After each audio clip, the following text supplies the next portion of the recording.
Hi there. Welcome to Blooming Into You. I'm Kristen and I will be chatting today with you. This is episode number 9 and it is all about the after effects of trauma, the things that happen to us in life as a result of our trauma. And I want to just give a little bit of a breakdown of things that could potentially happen to people when they've experienced abuse or trauma, some kind of wound as children, and how it shows up in life afterwards. So a lot of us have things that we know for certain that happen. Like, we may not be able to trust people, or we may feel like vulnerable and don't want to be vulnerable. We may run away from relationships or cling to relationships.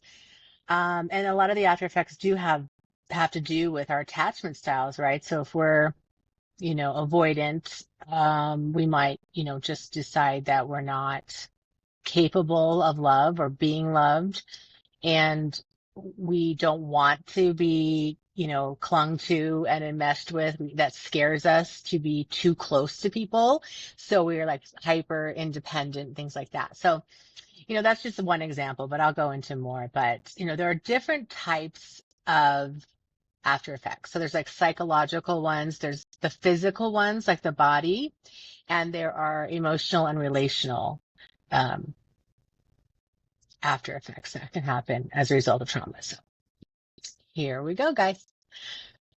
So as I was saying, long-standing developmental trauma does affect or can affect a person's ability to see themselves and the world clearly and in a healthy way. Trauma alters the brain and the nervous system, and some survivors actually develop a mental illness that was already lying dormant within their system that can potentially become triggered as a result of the trauma. It doesn't always happen, and sometimes we have things which I'll go into in a moment, but sometimes we do have the symptomology or the appearance of like a mental illness, such as like borderline personality disorder or bipolar disorder, narcissistic disorder, personality disorder. That happens, but it doesn't necessarily mean that we are diagnosably those things. It just means we're appearing to have those traits because of the trauma. And especially if you're like an empathic person and sensitive, and you picked up on the projections of parents who may or may not have had mental illness or traits of mental illness, and then you sort of take those on as though you have them. So it's hard because you might get wrongly diagnosed, and this, you might be made into sort of like some pathological illness situation inside yourself, which isn't necessarily true, because if you heal your trauma and you move forward, you may find that the symptoms of that disorder resolve on their own. And if they don't, well, then maybe you do have something to think about more, and that would be something that you would have diagnosed with a therapist.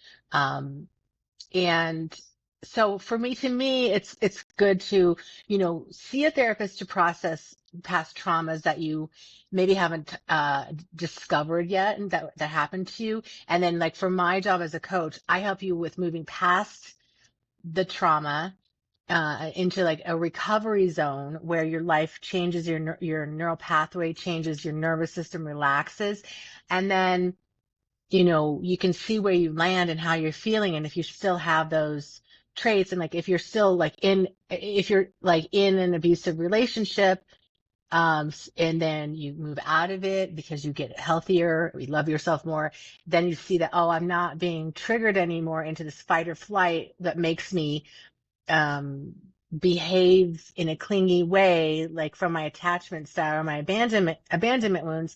And now I feel more normal. Like I feel like, oh, I'm not sick. Like I thought I was. I don't have this illness that I thought I had, because I'm not in this very, very harmful, toxic relationship. And I'm not in a relationship with my family that created this toxicity and these traits inside of me anymore. And so now I can actually function in a more normalized way. So, there's a lot that you can uncover. We don't have to pathologize every single thing and say every single person has this. I mean, we're all on a spectrum, and maybe we have traits of those things, but I don't think most of us have these personality disorders. We just have been impacted by trauma to a degree that makes it appear that way. And also, in saying that, I will say, yes, you may actually have, a genetic predisposition to a mental illness that you don't want to ignore, that you want to get help for, medicated for, talk through whatever you need to do to help yourself feel stabilized. But you can find out a lot about yourself and what's really going on after going through a trauma recovery process. Okay. So anyway, so there are psychological after effects, and some of them are like major depressive disorder, generalized anxiety disorder, ADHD, panic disorder, bipolar disorder. There's types 1 and 2, obsessive compulsive disorder, PTSD, CPTSD, and CPTSD, complex post-traumatic stress disorder, is one that I help with a lot in my coaching business. And this is where you have the emotional dysregulation, dissociation, body dysmorphia. A lot of body image stuff comes from trauma, believe it or not. Disturbed relationships, being vulnerable to abuse or exploitation, feeling ashamed about yourself or guilty much of the time, and then self-destructive behaviors such as self-harm, suicide attempts, and substance abuse and addictions, things like that. So there's also dissociative identity disorder and eating disorders. So those are some psychological after effects that can happen as a result of trauma. So, just to be aware that if you're having any of that, it could be related to your trauma. And again, once you recover from trauma, which everyone can do, it's just where do you land after it, like in terms of the mental health. And so just be aware of that, I'd say. That would be my recommendation. Then there's like the physical, biological after effects. So not a lot of people really understand the correlation between trauma and their health status. And as a holistic wellness coach, part of my job is to help people overcome their past trauma and also help them with their mental, emotional, and physical health. So our health greatly improves once we have healed our past traumas. And we're no longer staying in this constant, sort of chemical dumping ground for like our, cortisol and epinephrine and adrenaline, things that create the stress response in our bodies, this fight or flight response that we're in due to our trauma or abuse that we've either had from the past that's still weighing heavily and is burden on us, or we're still experiencing now in our current life circumstances, relationships, jobs, family situations, money situations, and the like. Whatever affects you in your life could be impacting your stress level. And a lot of it could be as a result of what happened from the past and the messages you're telling yourself about your worthiness. And that creates a lot of stress as well. So, once we're kind of out of this constant chemical dumping ground, that's produced by these negative thoughts and the actual maybe abuse or trauma we're in or have been in our life, we can see that our body starts to relax. Our nervous system starts to relax. Our nervous system just wants to do its job. Our body wants to do our job of healing us. And we can't rest. We can't digest. We can't recuperate and recover and heal when we're in a state of fight or flight and we're not at ease. And when we're under stress, our body does not heal very well. So we will get sick, or, our immune systems will go into activation, and we will be, then the immune system doesn't know that the inflammation that's being caused by all of the stress hormones from the just daily life stressors is actually going, the immune system is like, I've got to take care of this. My body's in danger. Let me attack. So it will start to attack healthy tissues, organs, cells. And then we have problems that arise, autoimmune disorders being one of them. So, a lot of people who have like rheumatoid arthritis or celiac disease or type 2 diabetes, that's actually a result of all the stress that you're under. And also the stress can create other habits, lifestyle habits. The chronic stress can lead to chronic illness because, then we're not taking such good care of ourselves. I know, like if I'm feeling stressed and depressed and upset about my life, I'm less likely to exercise and I'm less likely to eat well. because I just want to relax. My body wants to calm down. And I feel like very low energy if I'm sad or upset about something. And the last thing I want to do is go for a run when I feel that low. Now, some people just love to exercise because it helps them, and it does help you. And so they'll do that. And that's fine. But if you're still under that constant bombardment of that chemical dumping, I'll keep saying dumping, because you're under so much stress, it's still hurting your body. Now it's helpful to exercise, and I don't want to discourage that, of course, but the idea really in my mind is let's heal the trauma, because the trauma is what creates the problems in life. And the there's always been in my mind, and I know this is very much supported by research at this point in life, but in my mind since I was young, it's always been like, well, if you feel bad, like it's going to make you sick. It's going to make you sick, because I would always notice that whenever I felt under stress, I would get sick. Like if I was when I was in college, I was, having in a hard relationship, and I was, trying to do well in school. And every time a test would come up, I would get, you know, a, a lymph node that would just get really big behind my neck or on my neck. Sorry. Well, on the back of my neck. And I would be like, this is because I'm under stress. This is because I'm under stress. And of course I'm going to get sick. And then I would get sick. I would get sick with something, and it would keep me down for, a week or so. And so there is such a strong correlation between our emotional health, our stress level as a result of our emotional health, and then our physical health. And so that's not something to like take lightly, because, I'm not saying if you heal your emotional trauma, you're going to reverse type 2 diabetes. I don't know that that's true. It could happen, but also the thing is, think about this. If you do the things that heal your trauma, and you're making different lifestyle choices as a result, instead you love yourself now, all of a sudden you don't want to eat, a box of cookies or a bag of chips. You'd rather fill your body with healthier foods and lean protein and fruits and vegetables and good carbs and good fats. You'd rather eat whole foods, let's say, or a clean diet or something that works for your body that's healthier than the processed foods.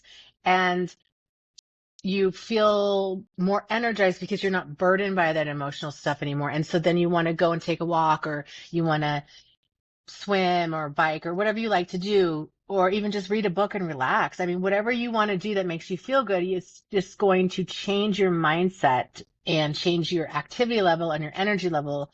And it's just going to help with your physical health. Okay. So you can make your type 2 diabetes, I don't know, people can reverse it. And I'm not saying it goes away, but you can, lifestyle is the way we do this with certain illnesses, right? So, heart disease, obesity, diabetes, those are some that you can change your lifestyle around. And it's easier to change your lifestyle when you're not burdened by your emotional pain. So anyway, there's a huge correlation between your trauma and your physical health. And again, it's like a wellness, holistic health coach. I do, all this stuff, right? I'll do the body, the mind, and the soul, because to me, it's all related. We have one system, we have one body system that everything's connected, and we are connected to all these other parts of ourselves, including our minds and our emotional health. So I think that when we heal the things that happened to us in the past, and we really release ourselves from the past, we just can be so much healthier. And again, I'm not a doctor. I'm not going to say it cures everything. I will not say that. I will never say that, because I don't know where in the process of your actual health, illness or disease process you're at. And if you're really far down the line and you have cancer as a result of all of this stress and trauma, emotional burden, and your body has created a situation where the cancer has taken over too much and it's metastasized, I'm not going to say that healing your trauma is going to change that, but I don't know. I honestly don't know. And I believe miracles happen all the time. So why not heal your trauma? Because it can only help, and, maybe it will reverse something. Maybe something will stop. Maybe it will stop growing and you'll be able to have the surgery or have the chemo or whatever you need to heal the cancer, and maybe it will reverse. I don't know. Crazier things have happened. So I'm always going to have this push for healing trauma because it just helps our lives in every way, not just physically, but emotionally, mentally, in our relationships. And there's nothing bad about healing trauma. It's only good that comes from it. It's not easy to do it when you have to look at things you don't want to look at, but by the time you get to me, you know what happened to you, right? We can touch on it if you want, but you know what's happened to you and you're ready to move forward. You're like, I'm sick of the way my life's going. I'm sick of the way I think about myself when I do anything. I'm sick of feeling unworthy. I'm sick of feeling unhappy. I'm sick of feeling out of alignment with myself. I'm sick of not having good relationships. I want to move forward and love myself and learn how to find people and jobs and situations that are reflective of my love for myself rather than my disdain or self-hatred based on conditions that were put into me as a child based on how my parents or other people treated me in a negative, traumatic, shaming, abusive way. I no longer want to be carrying myself around like I'm a victim of something that happened to me, even though you were a victim of something that happened to you. But if you don't want to live in a victimized mentality anymore as a result of some other people's horribly bad choices in life and that hurt you, you do have the permission and the ability to move forward and change what happens now. Okay. You can't change what happened back then. We can change the meaning of what happened back then, but we can't change the circumstances. And it's okay because now you can change what goes on now. But pretending it didn't happen and pretending that you don't have these real beliefs inside of you that say, I don't matter, even though your life is showing you in a mirrored way that that's how you really actually feel about yourself, that doesn't help you. Pretending to be positive and, oh, nothing bothers me. I have no fear. I don't want to like pay attention to the fear because then it's going to grow, or I'm just going to be happy about everything and it all work out. So I'll just change my thoughts and everything will work out. Well, yeah, like being positive and changing your thoughts it's a great idea, but unless you heal the wound that creates these situations and this feedback loop of these thoughts and the wound like reverberating back and forth between each other, you don't really go forward. And then what happens is you feel really mad. You're like, I thought I was supposed to like change my thoughts and things were going to change, but nothing's changing. And in fact, it's getting worse. Well, it's because the wound that you still have is still alive. It's still gaping. It's still open. It's still, pouring out this. Yeah, you think you're so great, but you know what? You never do it right. You're not perfect enough. Just like mom said, you suck at everything. You've got that messaging going all the time. And how can you escape that? You're like, it's echoing in your mind and your body all the time. We want to change those thoughts and get to the root of it, because then when we do that, then you'll have a chance to say, no, I don't choose to think that anymore. And here's why. And I know the reasons, and here's what I'm going to do to do something differently and become a different version of myself and go along a different neural pathway and tread along that one. And we do that through processes that, I'm not going to go into right now, but it's transformative. I mean, there's nothing short of miraculousness that happens. And you see that you actually can change the way your brain thinks, and you can change the way your life happens. You don't have to be stuck in this trauma reaction the rest of your life if you don't want to. So you just have to, you just want to get there when you're ready to get there. And I'm not pushing for you to get there um, anytime, I'm sorry, unless you want to get there or ready to get there. But when you are ready to get there, there are people in this world, myself included, who are very happy to help you get to that next level, because it's life changing. And the thing is, people used to be like, oh, we live in this idealistic world. You're living in this idealistic world. You think people can be good to each other and people are nice. Well, I know there are bad people who do bad things. I'm not gonna say bad people. People do things because of the way they were treated, and that's the only option they thought they had. Okay. I'm not saying I want to hang around with them because I get hurt by people who are not healed, but I do think there's potential for every single one of us to heal. Maybe not to the fullest extent, I don't know, but to some extent. And I think that we can all help each other instead of being so separated and finger pointing and blaming. And I know a lot of that comes from the wounding that we can't see inside of ourselves. And so to me, it's like, let me help you see the way you're abusing yourself, and then maybe abusing others because you don't know you're doing it. Let's bring this into the conscious awareness. And once it's in the awareness, you can do something about it. If you're not aware of it, you don't even know you're doing it. You don't see your blind spots. So I want to help you with your blind spots. Okay. So anyway, that's the physical stuff. So, so trauma can permanently change the way the body and brain function. And it explains why people can't just get over it. Okay. There's a lot that goes into this, physical brain and body damage, and it can be irreversible, or it can be like worked on and worked. So this is the way that the trauma affects the brain. So I'm listing things. I'm not going to go into every single thing. These are things you can look into if you want to, or, comment, and I'll give you some help with it if you want. But, there's underdeveloped prefrontal cortex, a smaller than normal hippocampus, which makes it harder to have long-term memory storage and spatial navigation. An enlarged amygdala, which leads to like these these triggering events that are, these reactions. When the amygdala is real big, it's easier for it to fire and then just get triggered into this emotional reaction instead of being in your logical, cognitive side of the brain. There's an impaired thalamus, impaired executive functioning, and there's a narrowing of the window of tolerance, which leads to more activation in the sympathetic and the parasympathetic nervous system. So the window of tolerance is kind of right in the middle of the nervous system, meaning in the middle, like the chest area, above like the stomach and below the neck, we'll say. And when you're living in that space, you are calm, you're socially engaged, you're confident, you feel very centered, grounded, good about yourself, positive, secure. Okay. And when you have had trauma, that window of tolerance narrows. It's smaller. You don't have as much capacity to be in that. And you're either living up in the sympathetic, the fight or flight reactions, or you're living down in the stomach area in the parasympathetic, which it's called the dorsal vagal part of the system.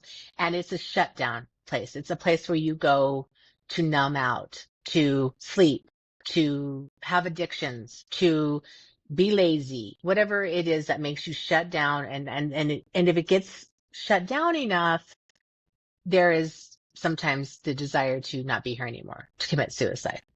And so what we want to do when I work with you is we want to expand your window of tolerance and get you into that secure attachment where you feel good, where you have more capacity to, you're going to get triggered in life. It's okay. That's part of life. But instead of staying all the time in fight or flight or all the time in shutdown mode, you want to be more in this window of tolerance so that you feel more regulated. Okay. You feel calmer and you feel more at ease and like you can handle it. Like if I go into a fight or flight reaction, that's going to happen. But how quickly does my body get me back to regulation? And that's what we want to do, is get you back into this regulation space.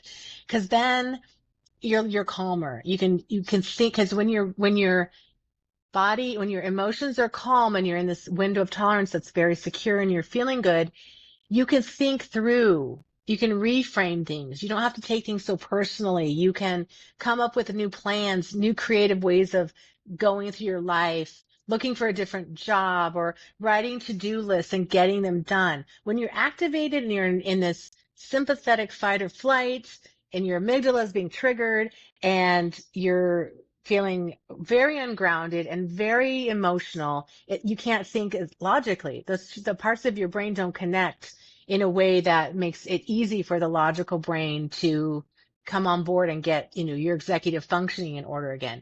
And so you're like, I know it's bad to smoke. I know it's bad. I hear it. I know people die from it, but I don't care because I'm so stressed out. I just want to smoke and I just want to calm down. See, and you won't make the healthiest decisions in your life when you're in an activated emotionally dysregulated state. And there's nothing wrong with being that way. There's no judgment about it. There are good reasons that people are emotionally dysregulated, and it comes from trauma. It comes from triggering. It comes from, this happened to me 50 years ago, but today this person said this thing that sounded just like my mom when she was pissed off at me. And now I'm really pissed off. And now I hate this woman. I don't even know who she was. She just walked by me and she said this thing that my mom would have said when my mom was pissed off at me. And now I'm mad and I'm triggered and I'm going to lose my mind for like 3 hours or 6 days, and I'm just going to be pissed. And then once you're in that space, you're not going to do the healthier things. You don't care. You're like, screw it. Now I got to drink a lot of alcohol. Now I got to, talk on the phone and complain to my friend for 6 hours because I'm so mad about this. Or I'm going to, do something risky or spend a lot of money to make myself feel better. You won't have the most appropriate methods of, calming yourself down at the forefront of your mind. So your emotional side takes over and then starts to have you doing things that calm your nervous system down, but may break the bank, may, cause long-term health effects, may get you into like an abusive situation where you're hitting somebody or something else.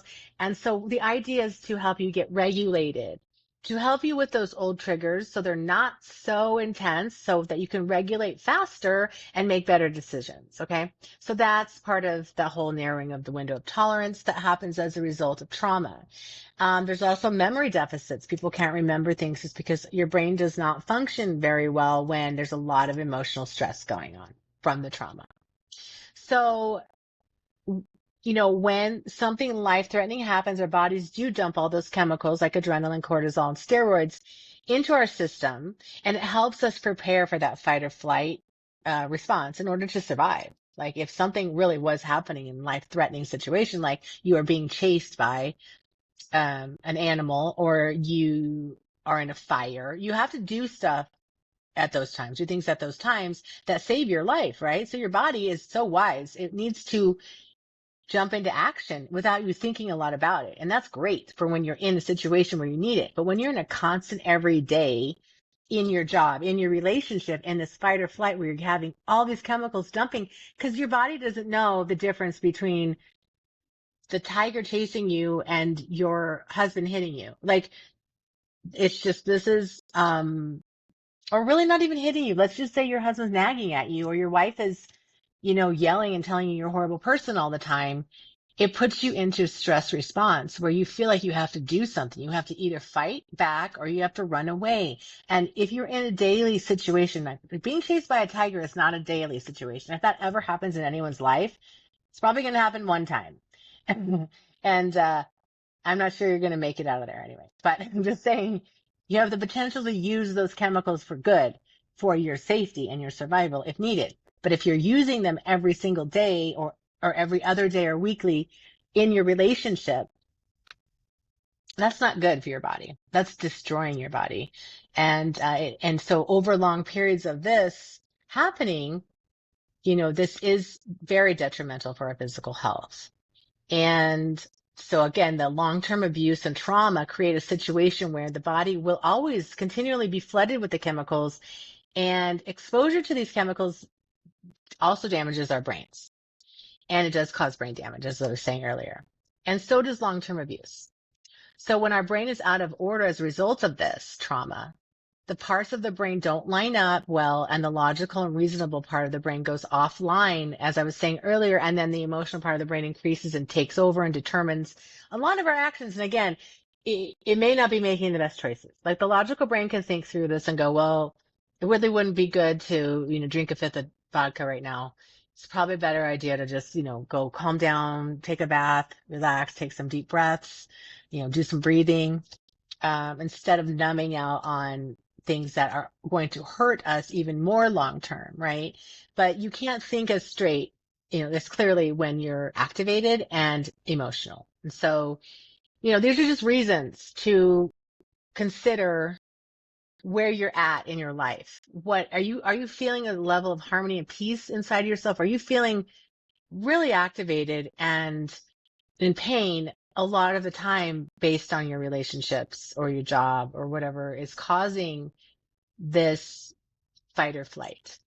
And so it's hard because people will say, well, I can't leave my relationship. I'll hurt my partner and I'll be sad without my partner. And I can handle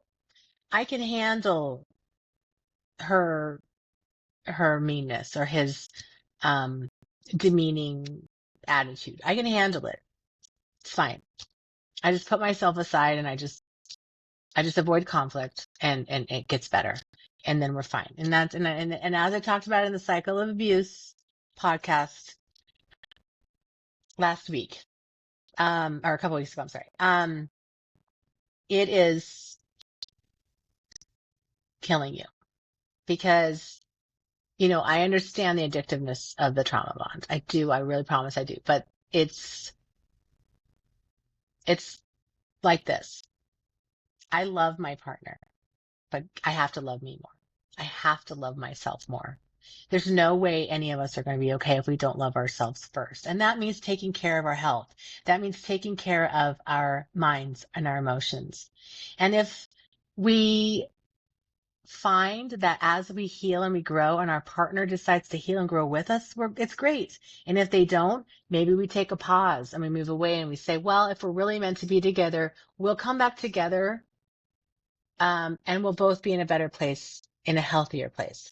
And if you believe in the universe or God or anything like that, you might think, whatever's meant for me won't miss me. So will not just skip by me, right? So if that person and I are meant to be together when we're healthier, we're going to be brought back together, you know? And if we're not, then it wasn't meant to be. But I have to heal first. I have to heal because this is killing me, hurting my life. And it's not doing either of us any good because we're just enabling each other to stay in this pattern of, codependency and bickering, and it's not fun and it's not healthy, but we feel like we have to stay because we're locked in because we have this bond, whether it's a healthy one or not, it's still a bond and we can't feel good about abandoning the other person. And I don't say just abandon anyone. You shouldn't abandon people, but you're abandoning yourself if you're giving yourself this permission to continually harm your own body. You are a person who was placed on this planet for a reason. And so, allowing yourself to kill yourself by being in a constant state of fight or flight reactivity in your body, it doesn't help you and it doesn't help the person. It's not going to help the person if you die, if you get cancer. It's not going to help you to have a good life if you struggle with, an autoimmune disorder because you just didn't want to hurt the other person and you were afraid to be alone. These are things that are very important to heal and to be like, okay, I'm okay alone. It's better than fighting all the time. I'm not okay being alone. I'm scared, but I'm going to do something about this. And I'm going to overcome this fear and I'm going to work on this because I want to be happy. Even if I'm all alone, I want to be happy and I want to be at peace and I want to breathe. And I don't want to be on constant guard and walking on eggshells to make this other person happy. And all the time I'm fighting and I'm defending myself and she's defending herself and he's defending it. It's such chaos and it's very hard to break free from. So I'm not minimizing that. But I'm trying to point out that when you put yourself at the forefront of your own life, it's better for you and everyone, not just you. It's better for everyone because, people stay in these relationships and they kind of want to be released from them, but they don't want to be alone either, right? And, if it's not working for you, step into your power. Like, this isn't working for me. As much as I love you and I'm scared to be without you, I have to love myself first. I have to love myself more. I love myself unconditionally and have compassion for myself first, and then I have it for others. And that's how it works best. And it's not self-centered. It might be kind of selfish, but in a good way. Okay. You make yourself the priority of your life and you stand in your truth, and everybody else is just like, well, that's her truth. Okay. I don't like it. I think she's, really selfish and disrespectful and horrible. And I hate her because she left me or she doesn't agree with me, but she's choosing herself. Then what can I do about that? Right? Nothing. I'm choosing myself because I have to for my health in all the parts of myself. And if we are aligned after I heal, great. Let's go keep going on this ride together. And if we're not, then I'm going to move this way and you can move that way. And that's the way it is. But take care of you first.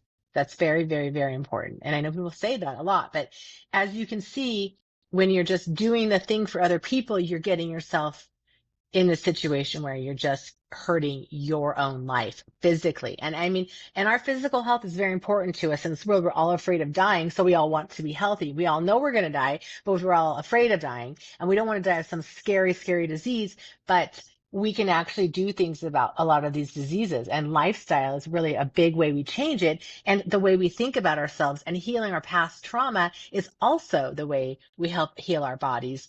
And okay, if you don't want to listen to anything else I have to say, why don't you listen to the part about, oh, I could actually have an impact on my physical health. I don't have to be a victim to this cancer. I could be free of the stress that's creating the problems, the health problems in my body by eating better and exercising and having thoughts about myself that are not poisonous for me, toxic for me, and getting out of relationships that are exacerbating those thoughts and that stress and creating more problems for me. So that's that.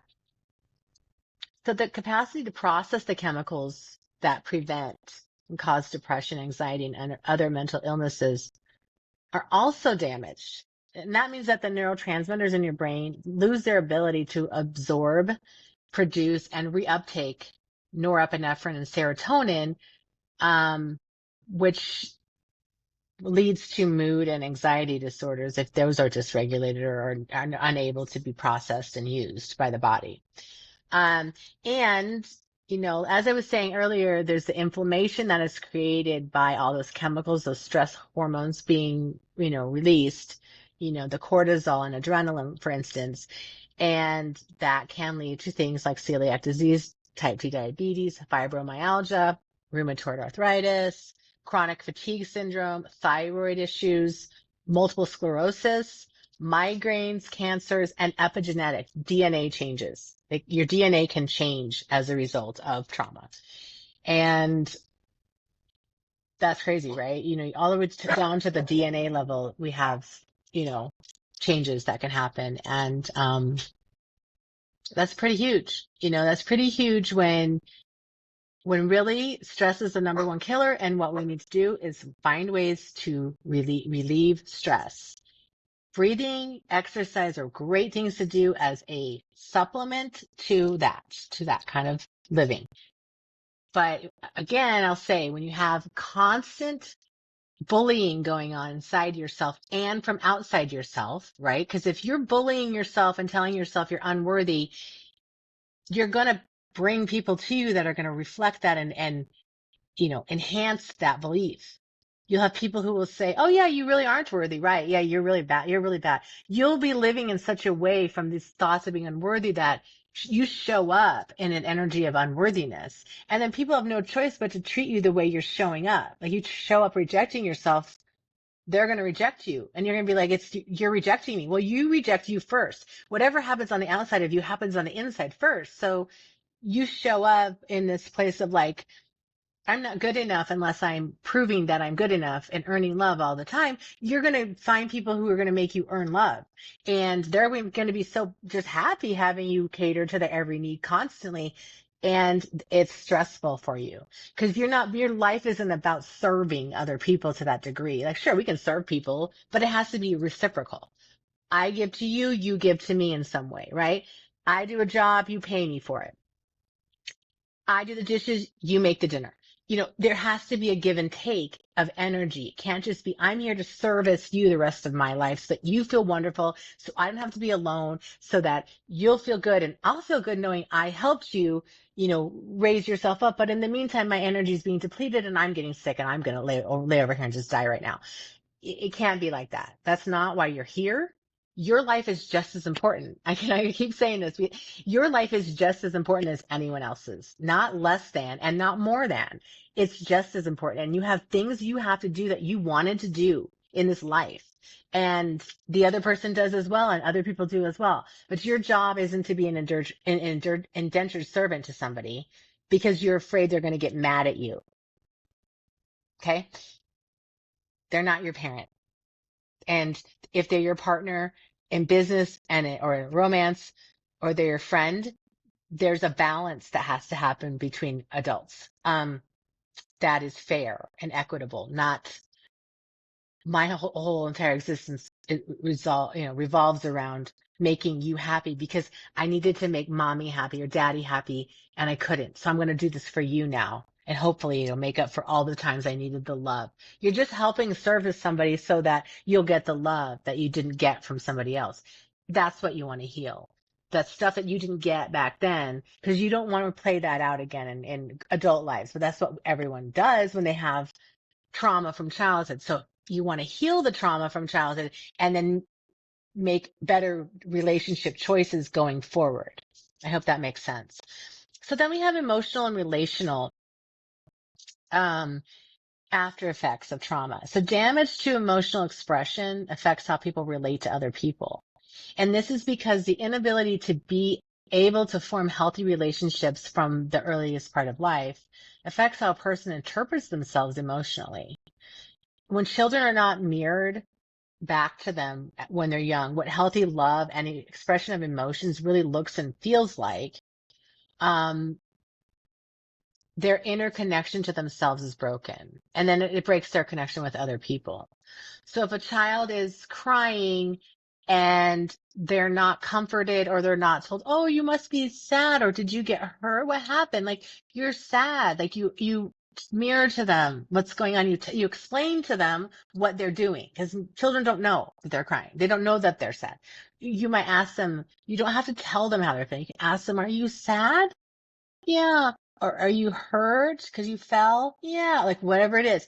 And then they know, oh, okay, I got hurt and I'm sad, or I'm hurting and I'm in pain, and daddy or mommy is talking to me about it, and they're not telling me that I'm bad for it. They're just sharing in it. They're giving me permission to feel it and um, acknowledging it. So I feel the child feels validated then, right?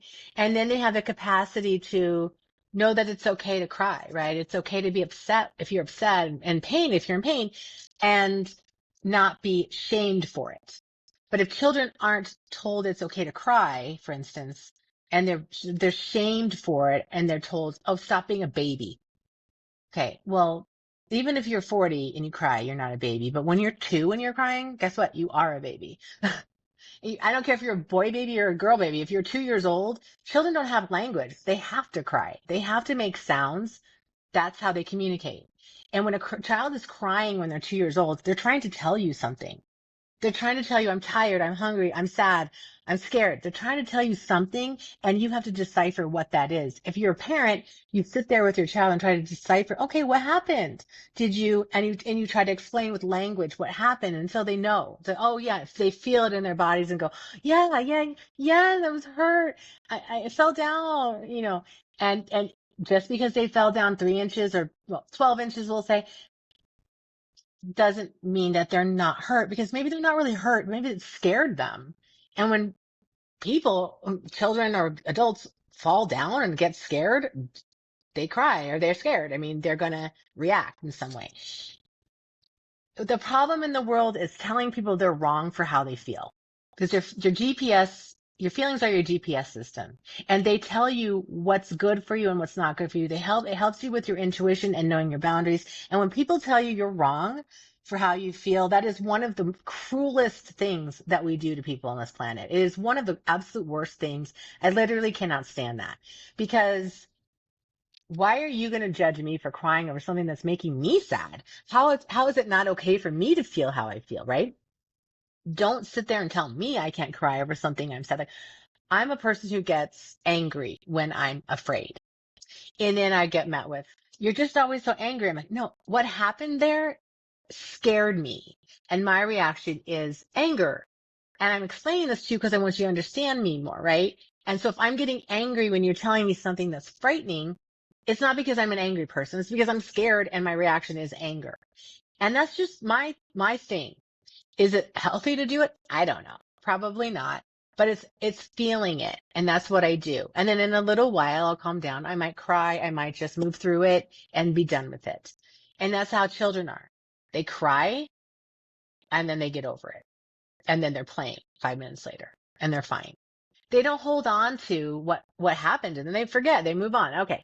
And that's what you do if you're naturally allowed to feel your feelings. You cry, you get angry, you're scared, you feel whatever you feel, and then you let it go and it moves forward. The emotion means energy in motion. And when it's moving and in motion, you go through the feeling and then, the emotional feeling, express it, and then you move on.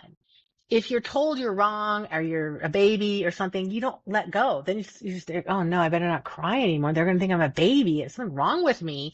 I'm a bad person if I cry. And then you create this identity or shames around it saying, nope, you are a bad person because you cry. You're a baby. You're weak.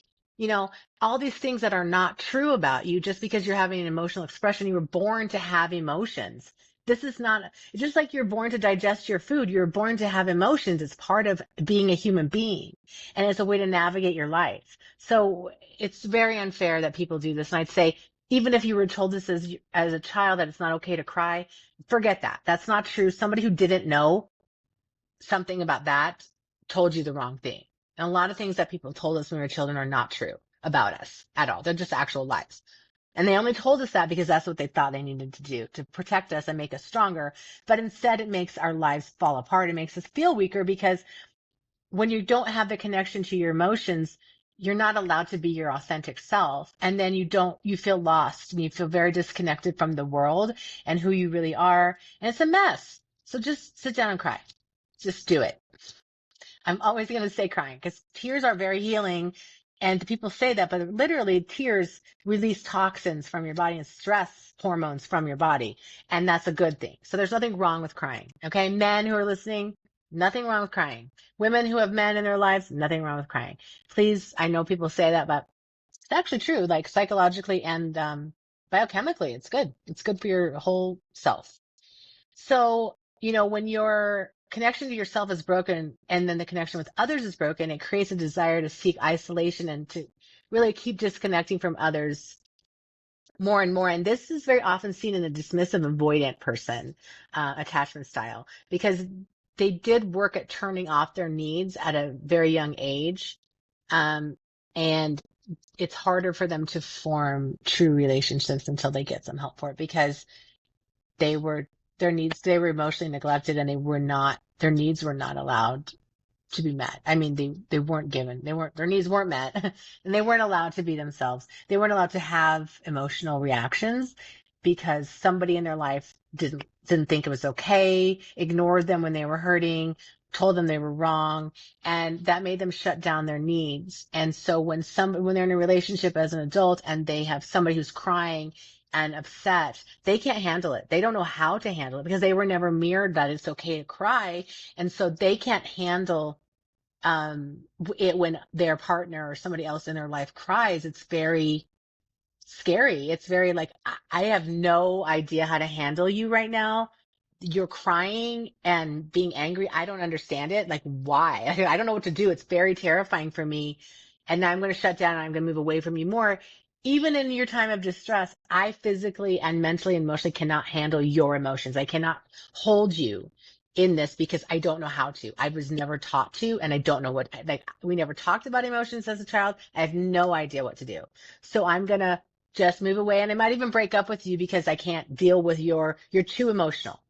And this can be a person who cries a lot, laughs a lot, yells a lot, screams, is afraid, talks a lot. I mean, any kind of emotion for these kinds of people is too much emotion, just too much. And you might even have the feeling that you are too much. You may be given that as a child. Like if you're the one who's more like anxiously attached, let's say, and you're upset, and maybe as a child, you had a parent who was emotionally unavailable or avoidant, and they couldn't handle any emotion. And they made you feel like you were unstable because you were emotional.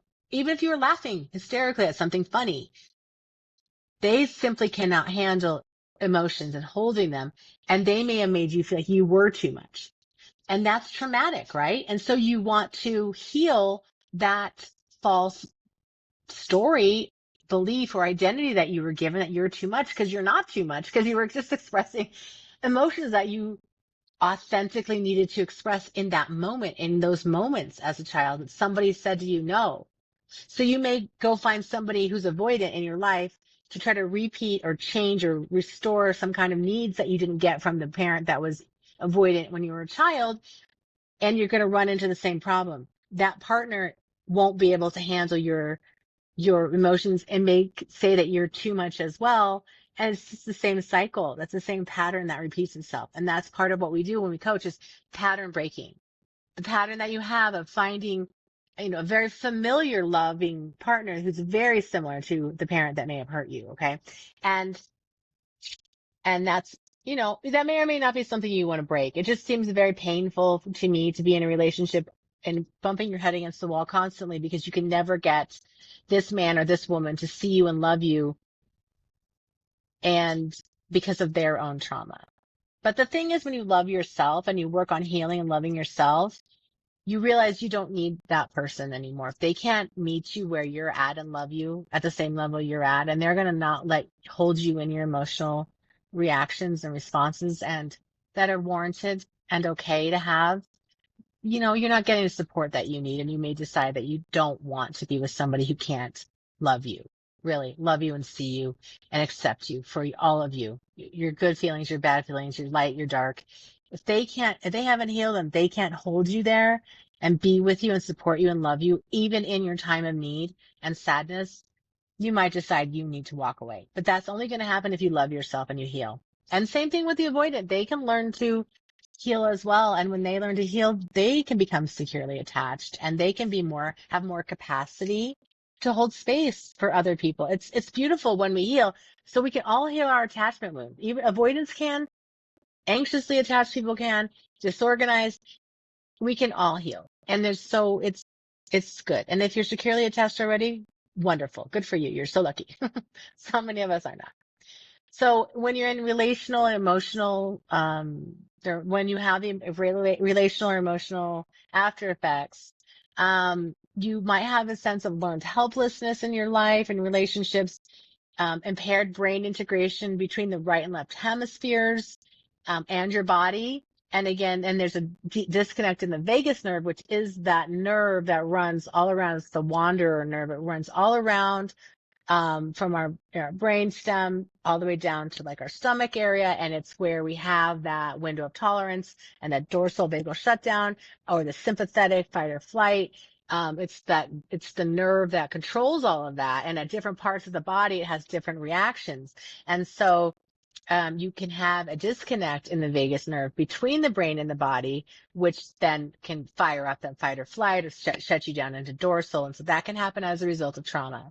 You can have distress intolerance when your partner or you are in, let's say you and your partner in distress and having fight. You want to avoid conflict. So you move away from that person, shut them out, ignore them, stonewall, maybe not gaslight, but silent treatment, things that are emotionally abusive just because you can't handle the emotions, right? There's also the exacerbation of emotional responses over cognitive or logical ones due to the brain changes from the trauma that we've talked about. Nervous system dysregulation, emotional illiteracy, a low emotional intelligence quotient, the lack of ability to self-soothe. There's pervasive shame. There's maladaptive submissiveness or fawning that happens sometimes with people who have these emotional after effects. And then, the inability to find true happiness in your life. A lot of people will say, I don't know how to be happy. I have no idea how to be happy. I cannot find it anywhere. I can't find happiness in a job, in a partnership, anything. Yeah, right. You're not supposed to find happiness in someone else. You're supposed to find it in yourself first, and then happiness comes along. But, when you don't know how to have a relationship because you were, traumatized from a young age, you're going to seek outside yourself for that external validation over and over and over again. And you're going to probably find that you're not that able to find it because it's not out there. It's inside of you. And that's hard to turn inside and face our own emotions when we haven't been taught how to. But that's part of recovery. Okay, it's part of recovery. And then you have maybe an inability to trust in appropriate ways. You might trust completely, put all of your eggs in one basket, or just not trust at all and not trust yourself. And then that leads to sort of outsourcing your trust to other people because, again, you want that external validation and somebody that you can finally trust. And you can trust people and they may never let you down. But sometimes people let you down, even not in big ways. And then you're going to be like, I trusted you and you lied to me, or you said this thing and you didn't follow through. And it may or may not be a big deal in the situation, but to you, it feels like a really big deal because you're giving your power away to other people. You're making other people responsible for something that you're responsible for. You're responsible for trusting your own self. Even if you break up with me, I'm going to be okay because I trust that I'll be okay and I'll find ways to be okay. I will find resources. I will be resilient. Even if you break my heart and I cry and I'm sad and I'm alone, I will be okay. I can trust myself to take care of myself. That is empowering. When I try to seek validation or seek trust from somebody else, I might not get all that. I might not get it all the time. If I need constant attention and you to praise me all the time, people aren't doing that. People aren't here to service me, right?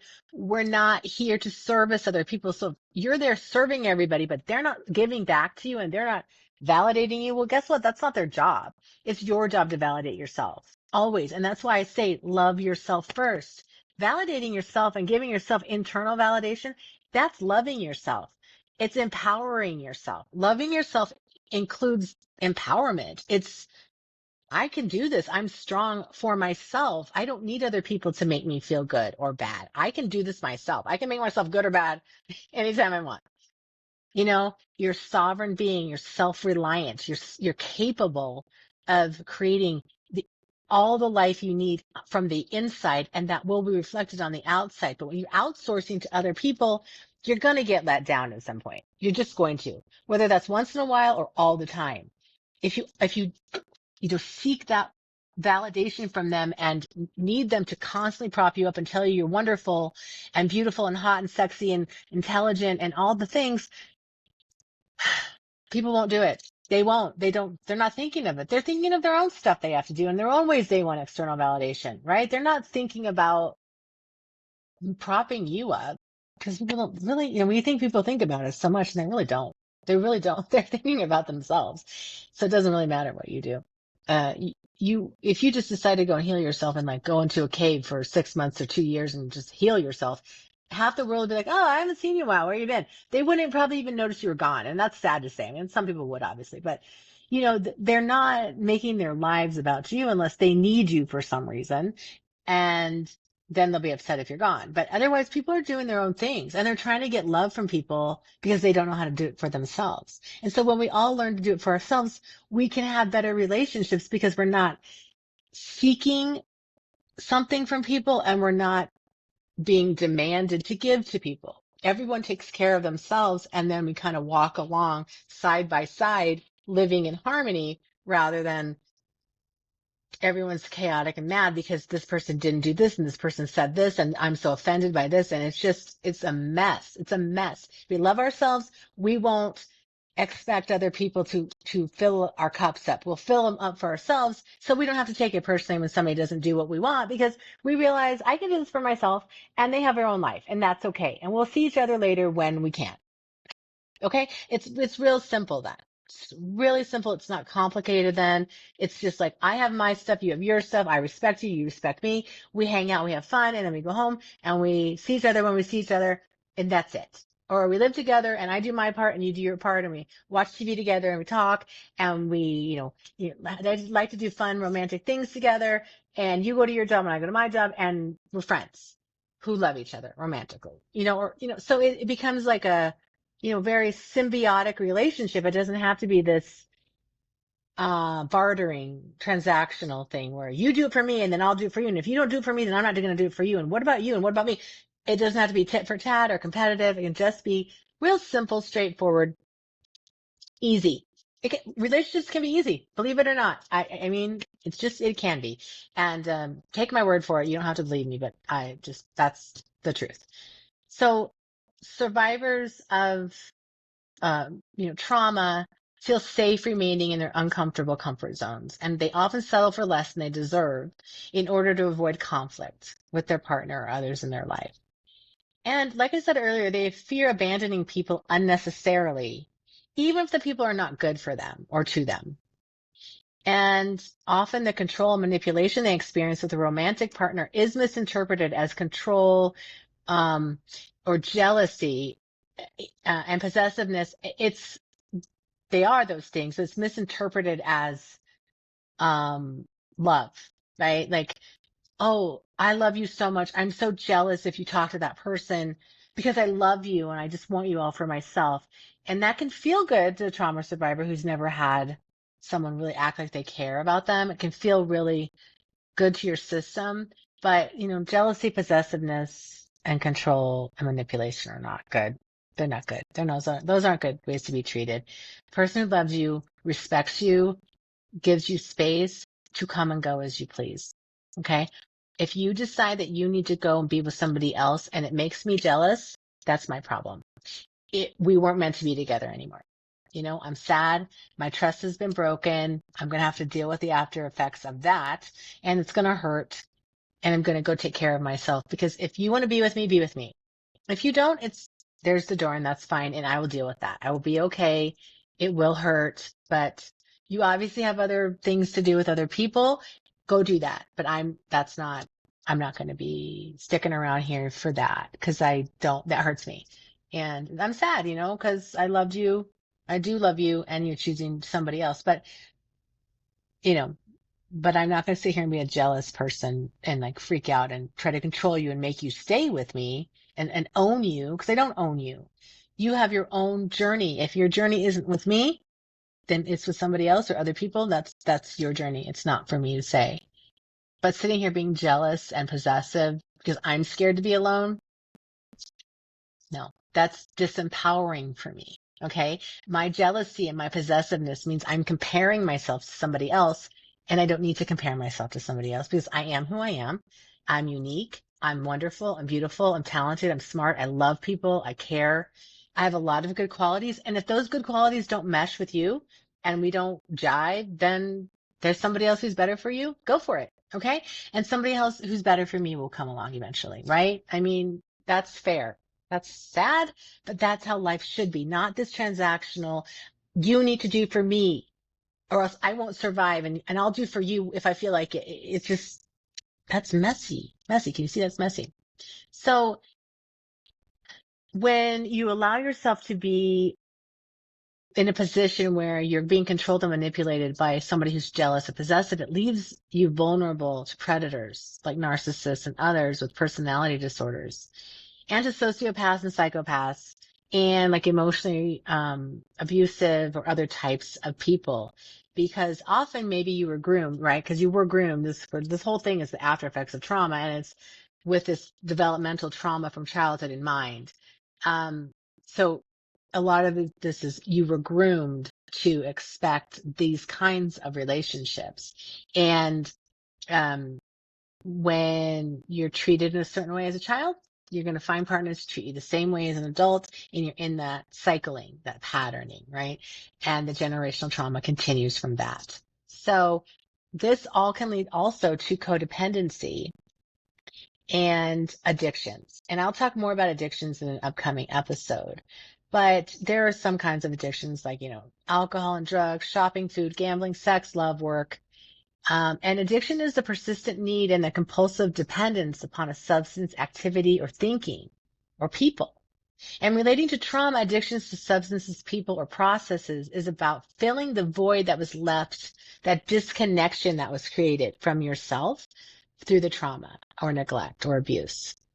And it's all about seeking external validation, when you have an addiction, because you're just trying to like externally get something, a person's love, a substance, a thing, a process, to fill that void inside of you, right? You've heard this before. We've all heard this. And because that internal connection was broken, we abandon ourselves for others, and we continue to do that. And codependency is a really big way we abandon ourselves. We seek love, and it's a behavioral condition in which a person becomes overly reliant on another individual to meet their emotional, psychological, and relational needs. And it involves one person sort of sacrificing their own well-being, desires, and their identity in order to care for or please another person. And that you lose yourself. And it's sort of a way you have control, and makes you feel like needed and wanted and okay and comfortable saving somebody else, so you'll feel safe, so you'll feel at peace. And It's what a lot of us do in relationships as adults. I think most of the world does this because we get enmeshed with people and we have trauma. We have a lot of us have trauma, and it's the way we think relationships should be. And it's really not. It's not healthy. It's damaging for the person who is codependent. And both people are typically codependent. It's the way we want the goal is to be interdependent, not independent and like away from people, not too dependent and not codependent, where, one person's caretaking and rescuing one and the other one's just sort of like, needing to be rescued all the time. No one needs to be rescued. You don't need to be rescued. It is nice if you have a partner who's protective and, makes you feel safe and supported. That's great. Again, that's more interdependency though. That's not codependency. And codependency is a whole different thing. And it was started with this, with the drug and alcohol, movement, or, back in the like 90s and 80s, when they were talking about how a person enables their partner to continue drinking or doing drugs and stays there, or like pours out the alcohol and like, but still stays there. And then every once in a while gives up and says, fine, you can drink tonight. I don't care. And it just sort of enables this process. Well, it doesn't have to just be with drugs and alcohol. It can be with abuse. It can be with how the person's treating you, and you enable them to continually emotionally abuse you or gaslight you or tell you you're, a bad person or whatever it is. And you stay there taking it because you hope and you pray that by you conceding to this or like helping them calm down, and then you can be calm, that eventually the person will love you and see you as worthy. And when you're enabling someone to stay stuck and treating you like you're not worthy, they're not going to change that. You're just going to keep fueling the fire of the abuse that you're getting, that you're receiving. So codependency is one that you might want to consider working on. Just saying. So these are some of the after effects of abuse and trauma. And if you have anything to say about this or any questions, please feel free to comment. I hope this is helpful. I think that just explaining a lot of these things, at least in these initial episodes, is helpful. It sort of sets the stage for when we talk about more things later, and have more like experiences with, conversations with people who've, gone through certain things like addictions or shame or divorce or anything else we want to, things that are affecting life, and like toxic friendships, our nutritional health, things like this. It sort of sets the stage here for, understanding like where these things stem from. And so that's why this whole season is really just my like intro into like what is trauma and abuse, and here are some of the things that happen as a result of trauma and abuse. And then we'll talk later about real actual life circumstances and things, and how this shows up in real life. And so I think that will be helpful too for people who really want to see like, oh, I see now. This is why I have these toxic relationships or friendships and, partnerships with people, even business partnerships, or this is why I can't be around my family anymore. And that's a hard one, but that is reality for a lot of people as well. So anyway, I hope this has been helpful, and I will check in with you guys next time. Have a great day.